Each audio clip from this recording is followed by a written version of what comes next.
Thank you so much. Please sit down. It's embarrassing. Thank you for being here. My goodness, quite a crowd. So, you know, in this time I have with you, the opening. What do you do? How do you introduce yourself? And what do you say? Always a question. So, this area has a special meaning to me. My wife comes from this area. Comes from Lebanon. Wow, crowd from Lebanon. And in fact, we got married in Lebanon. Isn't that something? The family, my wife's family, has a farm here, upstate a little, and the whole idea was to get married here at the farm and have some. And we actually asked Marion Williamson to officiate, and then she called at the last moment and said, "I've got something wrong with my throat and I can't," and it was kind of like a mess. And then the mess was compounded by the fact the press here found out that I was getting married. So some of these people in the press are very aggressive. No, they jumped through windows. They came through the windows in the farmhouse, and the mother and father, my mother-in-law and father-in-law, they were frightened. Oh my God, the press found out. We better do something about that. Let's go to her sister's house. So everybody went, and we hadn't arrived yet. So everybody went to the sister's house. It was about 15 miles east, still in the state, and they were waiting there, and the press found out about that. So we went somewhere else, and we were dodging the cars. When we first decided to get married and take out a marriage license, we went to whatever the town was, probably Lebanon, and went to the courthouse and walked up the stairs and went into whatever the room is where you sign up to be married. And the lady behind the desk said, "Oh, Shatner, oh really, you're getting married?" And we signed the documents, and now we were ready, and we came down the stairs, and we saw the lady clerk running down the stairs past us. I wonder where she's going. And the courtroom is in the center of the town square, and the square has all shops. So we thought, well, you know, we've signed up to get married. Let's take a look at the shops before we drive off. So we went around looking at the shops. So it took about, 10 minutes to get there? When we got there, our phone rang. And it was my agent in Los Angeles saying, I heard you just signed up to get married. What? How did you hear that? Oh, it's all over the news. This lady. That was our introduction to getting married in where am I? Indiana. So that's why I have a close relationship with Indianapolis and Indiana, and you know, I've done the whole thing with the fast cars and the alley. In fact, my wife's sister was married to a gentleman who had a shop. He had a huge machine that bent metal so that he would do classic cars, bend metal and repair classic cars in, what's the alley name? Gasoline Alley. So in Gasoline Alley, which has got several shops in it, take care of the cars, he had a shop. So like, I'm involved in Indiana and in Indianapolis. It's been quite an experience. So I thought, you know, I wonder what you guys would like to hear about. I was recently came back from the Antarctic. I did a wow. And so somebody went, wow, Antarctic, wow. I don't know who did that. Who did wow? I wonder what the wow. You did wow. What's the wow about? Right into the microphone. I just find Antarctica cool. You find Antarctica cool. It's not only cool, it's cold. So we went to the Antarctic. I went. The producer said, you know, we're going to go to the Antarctic. If you'd like to come and entertain us, you can come and we'll pay you. I said, well, I'll come, but I got to bring my family. Now, I have 15 members, immediate members of my family. And they're like, you know, we're a closely knit family. So I said, well, what you got to do is pay me this and take my family. He said, oh my God, okay. Because the cabins were worth a great deal of money, and I wanted 7 cabins. So, okay, 7 cabins. So, got my whole family, and with the whole family minus 2 or 3 people who couldn't go, went, and we had an incredible adventure. And Neil deGrasse Tyson, yes, Neil deGrasse Tyson was on board, and I have done his show a couple of times, and on board we kind of did our own shows, our own things, but we got together a few times. And like I had with him on his podcast, I'd argue with him. Neil, come on, all these measurements you make and all this knowledge, and this that exploded and it became this, and then there was that. Come on, Neil, you don't really know. He said, we know. I said, but the speed of light, it's your measuring. Speed of light is exactly, it's a speed of light. Then it goes, whatever it is, 100,000 miles a split second. I said, you don't know that. You've got black matter and dark energy in the way 90% of the universe is dark. And how can you measure something when you don't know what it is and it's interfering? The universe is expanding instead of contracting, and you don't know anything. No, Bill, we know it's just the speed of light.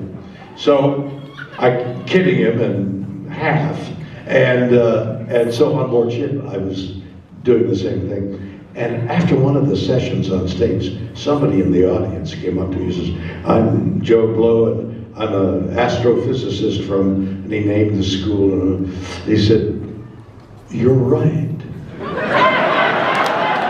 It's possible that the speed of light with which all measurements in space are made, like how fast does light travel, and now you know how far those distant star bodies are, and if you suspect that it's 1 mile difference, given, you know, the furthest body, the furthest galaxy that we know of is 13.8 billion light years away. So that means as quickly as a photon of light could travel, and I'm not quite sure of the measurement. Does anybody know the exact measurement of light, the photon?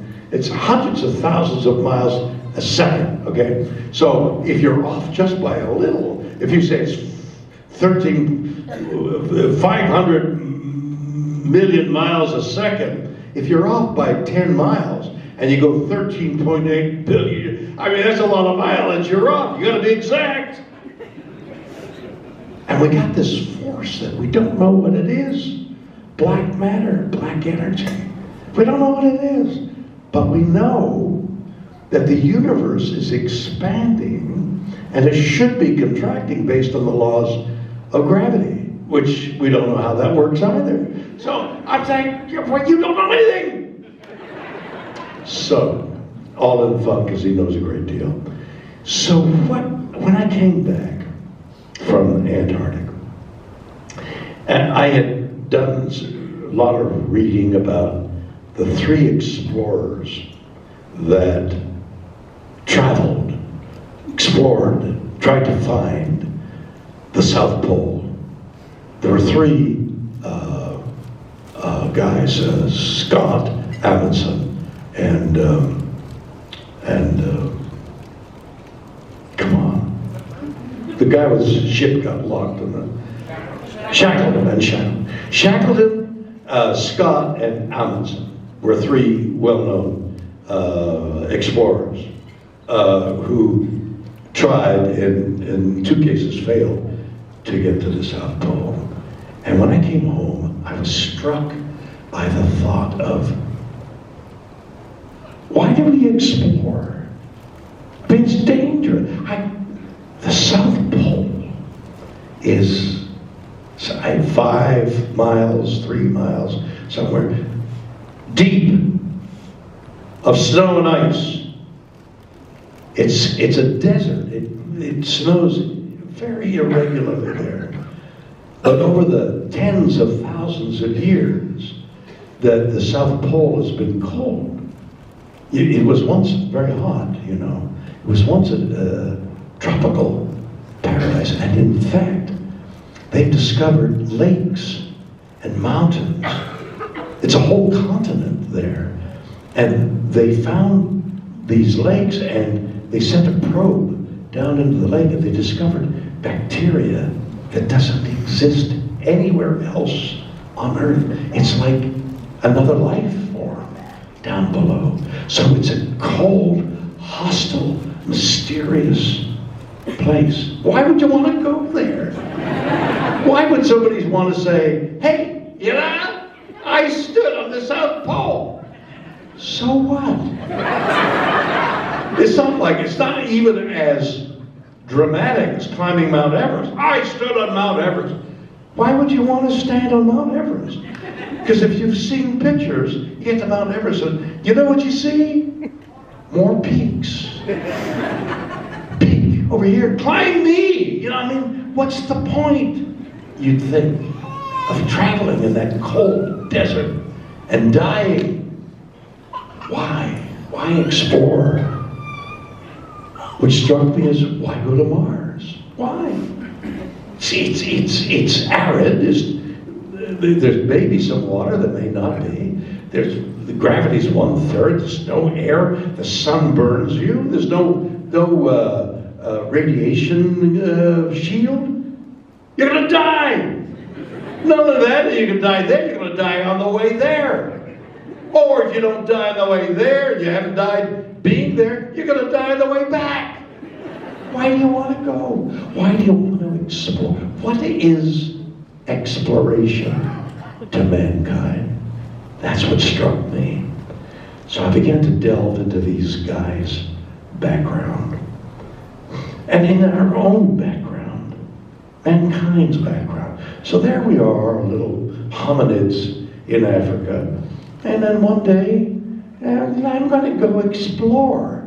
Then his mother says, "Wait a minute, where are you going?" Have you seen the picture of the one of the apes, and the baby starts to go off, and the ape goes grabs him by the tail? That's what I think. The baby says, "I'm going to go explore." The mother says, "No, you're not. You're staying right here in Africa, where it's warm and pleasant and nice and safe. You're not." Why does mankind want to explore? What is there in exploration? So I began to write about it. Like, why? What is the impulse? What is the curiosity? Of course, when you think about it, the curiosity. So there we were, well over 1 million years ago in a tree, and somebody said, "I'm going to go down there and walk around." And they did. And they found things that made them better, increased the size of their brain. Curiosity. Wow. It's part of mankind, it's part of humanity. So I began to think about all this. And I started to write a talk about it. I could speak for, I've already spoken about 10 minutes already. I could do another 20, 30, 40 minutes and have a speech. I've forgotten now how I got in touch with Neil deGrasse Tyson. But I said, "Neil, what if we did a show involving science with you and whatever it is you want to call with me, humanity with me on stage. So we're putting together a stage show. Our first attempt will be outside of Seattle in June. He and I on stage talking about exactly this. Why, what, where, how, the. And I would take the more humanity side. And then the more I thought, but it's still a show. What's it about? What's it about? And I began to think about that and lay awake at night and think, I got it. There's no. I have it. I have the idea of the show. The show is about us, a adventure, a exploration of spirituality. Why do they climb to the top of the mountain? Why do they go to the South Pole? It's in search of themselves. They're looking for something inside them. Nobody's done it before. I'll do it. But what do I accomplish by what? Shackleton, famous explorer, English explorer in the beginning of 1900s. England had conquered the world.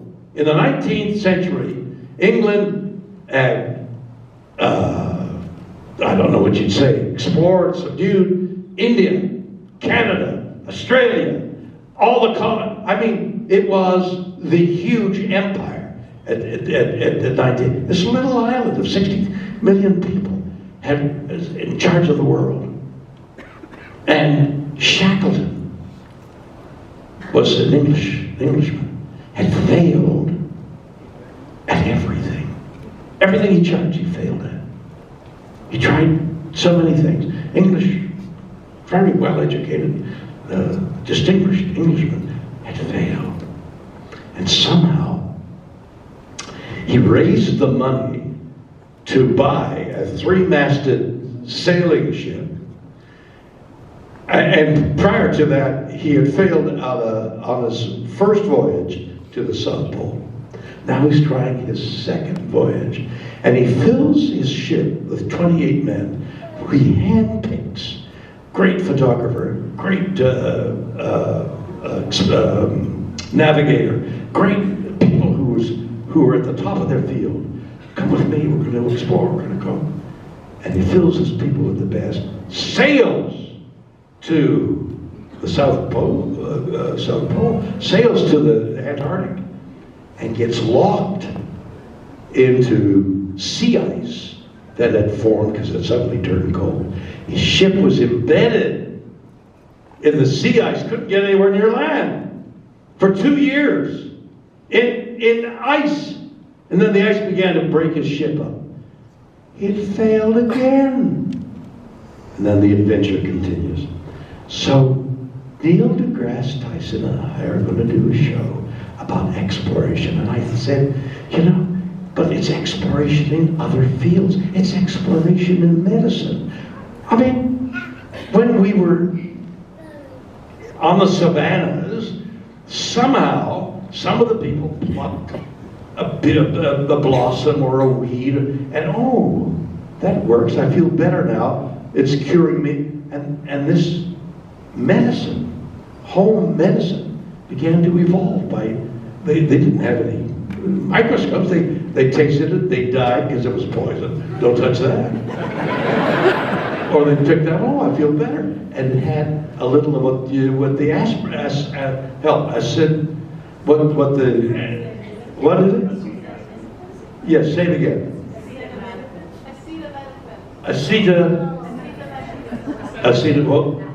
The qualities that the branch of the tree has makes aspirin. And these people found, why would they eat the bark of a tree? I don't know, And try the bark of the tree and see if that cures your headache. I mean, that doesn't make sense. But somehow, native medicine began. So the exploration of medicine. I mean, there were people in medicine who injected themselves because they didn't want to challenge, they want to make somebody else, allow somebody else to die. Didn't want to jeopardize somebody else. So they jeopardize themselves in their exploration of medicine. Science, the exploration of science.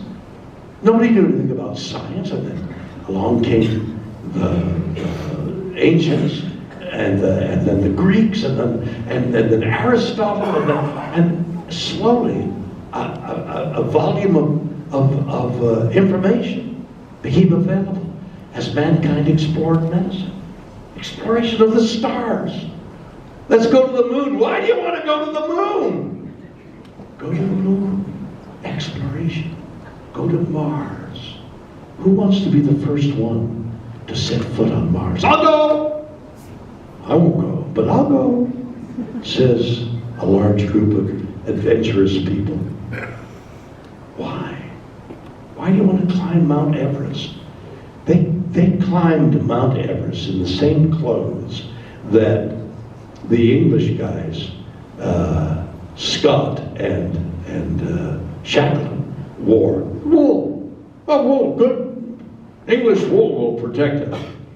Amundsen, the Norwegian, went to the North Pole, lived among the Inuit, and discovered, oh, wait a minute, you wear the skins of the animals that live up there and survive under those harsh conditions. Oh, you use dogs to pull the snow. Oh, you eat the fat of the blubber to have the calories to stay warm. Oh, said Amundsen, I'll do that in the South Pole. And of course, of the three men, he was the only one who made it because he did his research properly.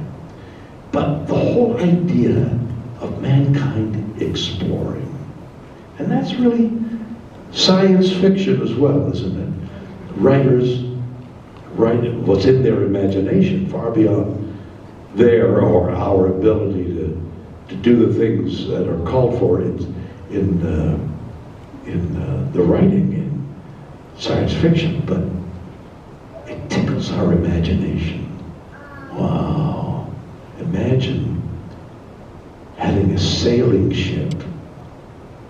The sail catches cosmic rays, and you sail that ship without using any other power than sailing like the wind. Not only is that theoretically possible, it's possible. It's going to happen. How on earth did our scientists today know about Lagrange? Lagrange. Anybody else know about Lagrange? Jack? Perfect. 4 people. And 5. Because I did a show in which I had a kayak ultimately down the number 5 rapids. That's the highest designation you can get in rapids. But I didn't know how to kayak, so they started to teach me. It was the first show. And they taught me that on a wild river, the current going this way, on the sides are counter currents, that the current in friction and the current goes slightly upstream. And that's how Native Americans would paddle upstream on a swift river. They would stick to the side and they would get some propulsion, less force pushing them that way as against going up. Well, they discovered that works in gravitational forces as well. There are eddies of gravitation. Some are stronger here and some are less there. And they discovered that there are areas, which they call, for some reason, maybe somebody knows, the Lagrange areas, where the force of gravity is less. And that's where they parked the Webb telescope. So the Webb telescope sits on the Lagrange. Holy cats, how would they know that? How do you measure gravitational forces? Oh, here was we could send the Webb and the thing, it's 1 million miles. And then, can you imagine? It's exploration, the beauty, the grandeur of our desire to know more, our curiosity. That's what I want to talk about. And the third subject I want to examine is the exploration spiritually. Where did we go? We humans from the very beginning saw that there was something larger than the apple that they ate or the pool that they drank water of. They looked up and they had all kinds of explanations for the stars. None of it involved space. It was a blanket, light shot through it. They had all kinds of explanations, but didn't know exactly what the stars were. Primitive man. But then they began to invent instruments to look further. Galileo, looking into the sky, discovered, and with his discoveries, he was locked in his room, in his house. He couldn't come out because he was going against the grandeur of God, and it's not. It's just making it larger. My God, look at that! It's huge. It goes. That was the discovery of science as it went further and further. So that's my thought of an evening with Neil deGrasse Tyson and myself. So the first evening will be near Seattle, or in Seattle, I think, in middle of June. And then we apparently got 2 theaters in Los Angeles a little later on. But interesting idea, yeah? Thank you. You're all invited to Seattle. So when I came out here just now, I was thinking, I don't know what to do. Should I get questions, which are fun, have people ask me questions and I'll try and answer, or should I talk a little about this? And I thought, maybe I'll do both. You got a question? Where's the microphone? There's a microphone. Here it is. Why? Oh, you're lined up there, but you run over there. Yeah. It seems somewhat inefficient. But we can do that. What's your, now right into the microphone. Hi, so I guess I more just want to say thank you for coming, and thank you for, giving us something in the show that we could all kind of have forever, and also just you as a person. You're really cool, and I've seen you twice now, and I really like how you have a thought, but you don't ignore it, just be like, oh, okay, that's fine. Like you fully research it, and you've given the fans so much, and just thank you. Thank you for everything you've done. Thank you for coming here again. It's been amazing to see you, just to let me have you. Do you have a question? Well, I do have a question I ask every celebrity I see, but... You ask everybody you see? Like how are you? How are you? I ask everybody that question. It's not and very... then they tell me and I don't want to hear. How are you? I'm so sick. Exactly. Well, it's not very philosophical for this, but I ask everybody what their favorite sandwich is. What their girl? Favorite sandwich is? What, my favorite sandwich? Yeah. You're kidding. I gotta tell you, I've been doing this for a while, in front of an audience. I love the people, and people are affectionate towards me, and we have a grand time. I've been doing it quite a while, and I asked, it's the first time I've ever been asked my favorite sandwich. So, you have to analyze it. Are you hungry? Yeah. Because, a bagel with a little smear of cheese, or it's delicious. On the other hand, you get the big sandwich. I love to watch these programs where the guy eats as much as he can. What's the name of that thing? He's a redhead and he's quite bulky and it's disgusting. I don't know why I watch it. Because he's eating, and he's given like a half an hour. So the first 20 minutes, all right, cut, that's it, great man. And he runs up to the toilet and vomits. I wonder if they would take pictures of that. Mankind against food and mankind, and he wins, he eats that much of a sandwich. And he's red, he's a redhead, so he's red anyway. Now he's purple because he's stuffed with food. It's his favorite sandwich. And he's done it. He's eaten the potatoes and he's eaten the coleslaw that goes with it. Cut! Thank you! And he runs to the men's room and out. Oh, it's just horrible. So entertaining. My favorite sandwich. You know, I imagine everybody's taste changes, even from hour to hour. Like, what do you feel like eating? Do you want a big steak? No, that's too heavy. Do you want a little piece of fish? No, I don't want any of that. Do you want an exotic cheese with a little bagel? That sounds very interesting. On the other hand, one day, you want a little cheese with a bit? No! I want a steak and a sandwich in it. So it depends.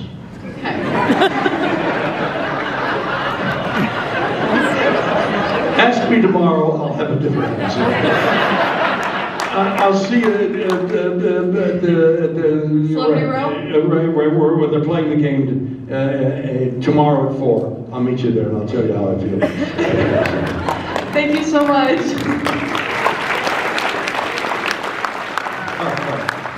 I've made great friends with Henry and the others are out of town, and I don't really see them until they come down. But Henry and I have really become good friends. It was a magical time. You know, being here, being in, as I say, being in the city is joyful for me. I really, Indianapolis is terrific. I really love fast cars, and some of the relatives that I have here in town and the farm is great. But I won't even say the name of the hotel that I was in last night. But the bed was like that. And the pillow was like that. I checked with a couple of my friends who were here. I said, was it the worst bed and the worst pillow you've ever... I can't move my neck. So, Brad, it was the worst bed. It was like torture. I thought, I'm never going to be able to sleep like a whole day. I got to appear in front of them. I'm never going to sleep, and I'm not going to... It was like torture, because it was a foreign bed. Okay? I don't know why they would have that bed, and nobody could sleep in it, but it was awful.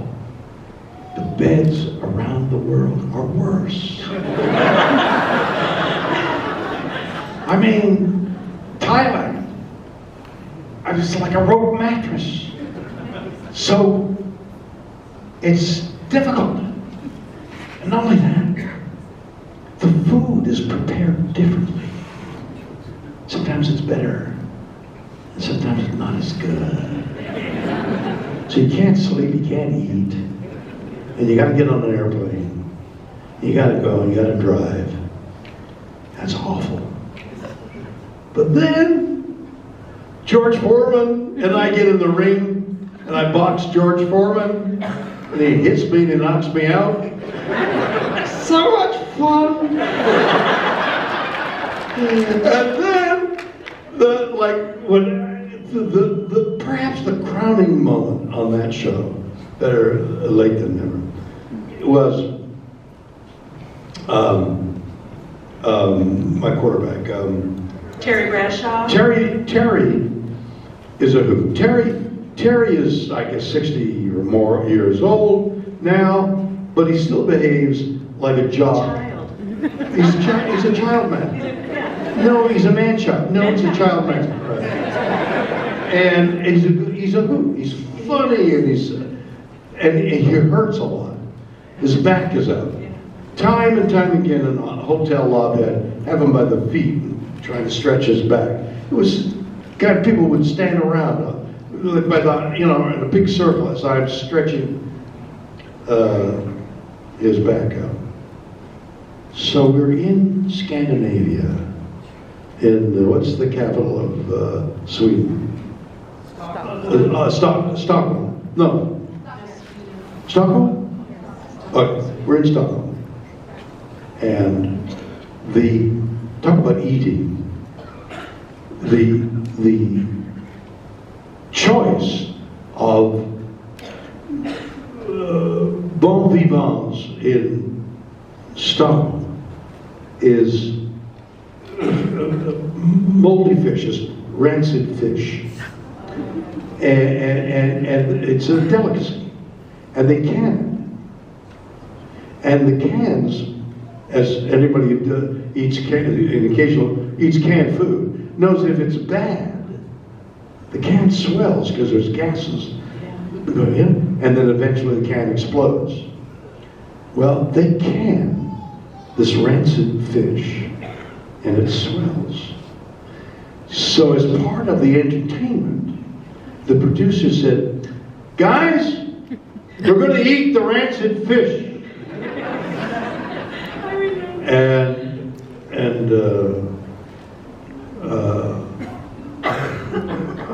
Quarterback. Terry. Terry, yeah, love it. That's what happens when you have a bad back, when you have a bad bed. You forget Terry Bradshaw. So Terry Bradshaw has been brought up on the best foodies, the elite athlete. He's got 4 Super Bowl rings. Terry Bradshaw has. I mean, he's a giant. He's a man above. He's an elite human being, physically, mentally. He's wonderful. So we sit around a table, and they outside, and they've got 5 cameras on us. So there's a camera here, a camera here, a camera. The edge of this camera. The edge of this camera is catching the edge of this camera. Okay, and this camera is taking, say, Terry over here, and this is on me. So we decide to open the can, and the can's open, and it explodes over everybody. All this fish is over everybody. And this cameraman here turns this way, and he catches him on this camera, and he projectile vomits over the scent, over the smell of the decaying fish. I pick up a piece of the decaying fish, and I look at Terry. Terry looks at me, and he knows what I'm going to do. And he gets up and starts to run. And I run after this major athlete who's now 60 years old, and his knees have given up on him. And as I get closer to him, he cuts to the left, comes out of his shoes, falls to the ground. I jump on him and spread the fish all over his head. And he now says out loud, the worst thing that has ever happened to him is Shatner running him down.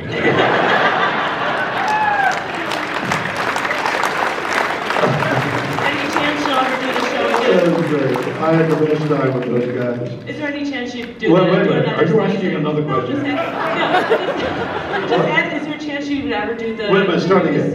Is there a chance you'd ever do another season of that show? Better than never? They had to carry about 100 people.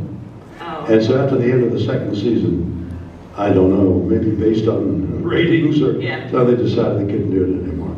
Besides which, we've all gotten, another 10 years older, and I don't know that we could make it or not. That's a great show.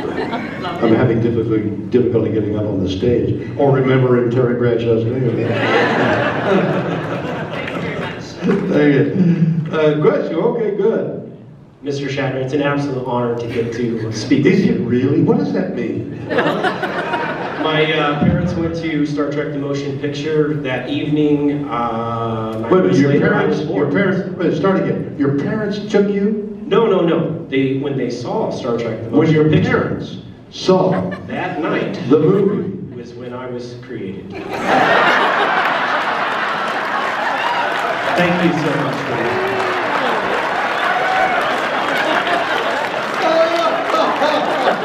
True story. Did everybody hear that back there? Did you hear what he said? Now, Mom took me to Star Trek So in the 2. moment of ecstasy, you were created because That night. I was on screen. Or later. No, we don't know. We don't know. Well, I can't give you any money. That's okay. That's okay. You're doing well. No. I'm in the working class. I do what I You're can. doing well. What do you do? I'm a college administrator. I run maintenance and Have you been cut yet? I'm sorry? Have you been eliminated? Has your position been eliminated? Oh, well, if the buildings and the toilets aren't clean, the students don't really want to go to school. So you've got a college education. Yes, sir. And you got a successful job. Are you married? Not yet. Can you marry people? My girlfriend's in the audience. What does not yet mean? Well, you know, we're Wait a minute. a trip to Rome soon. Wait a minute. No. The captain is talking. Captain's talking. Have you got your beloved here? Is that the hesitation? Can we use your ring? What? Give me your ring? No, don't ring me. Ring her. No, I know. Can we use your ring? What? Right here. What's he saying? No, it's not. Wants me to marry your girlfriend. What does she look like? What? Becky, stand up. She's over there. I'm right here. Oh, hell, I'll marry you. So wait a minute. Your hesitation is because you don't know whether to get married or when to get married. Oh, wow. Come on, kid. You belong to me. I may have a heart attack.